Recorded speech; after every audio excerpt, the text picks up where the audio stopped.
ಕಡಬ ಸುಬ್ರಹ್ಮಣ್ಯ ರಾಜ್ಯ ಹೆದ್ದಾರಿ ಮರ್ದಳ ಬಜಕೆರೆ ಎಂಬಲ್ಲಿ 5 ದಿನಗಳಿಂದ ರಸ್ತೆ ಮಧ್ಯೆ ಕ್ರೇನೊಂದು ಕೆಟ್ಟು ನಿಂತ ಪರಿಣಾಮ ವಾಹನ ಸವಾರರು ಪರದಾಡುವ ಪರಿಸ್ಥಿತಿ ನಿರ್ಮಾಣವಾಗಿದೆ.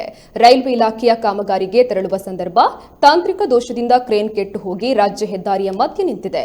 ಇನ್ನು ಕೆಟ್ಟು ನಿಂತ ಕ್ರೇನ್ ತೆರವುಗೊಳಿಸದೆ ಪ್ರತಿದಿನ ಸ್ಥಳೀಯರು ಹಾಗೂ ವಾಹನ ಸವಾರರು ತೊಂದರೆ ಉಂಟಾಗ್ತಾ ಇದೆ. ರಸ್ತೆಯಲ್ಲಿ ಯಾವುದೇ ಮುಂಜಾಗ್ರತಾ ಕ್ರಮಗಳನ್ನು ಕೈಗೊಂಡಿಲ್ಲ.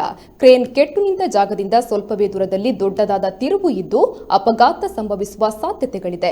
ಆದಷ್ಟು ಬೇಗ ಸಂಬಂಧಪಟ್ಟ ಅಧಿಕಾರಿಗಳು ಇತ್ತ ಗಮನ ಹರಿಸಬೇಕಾಗಿದೆ.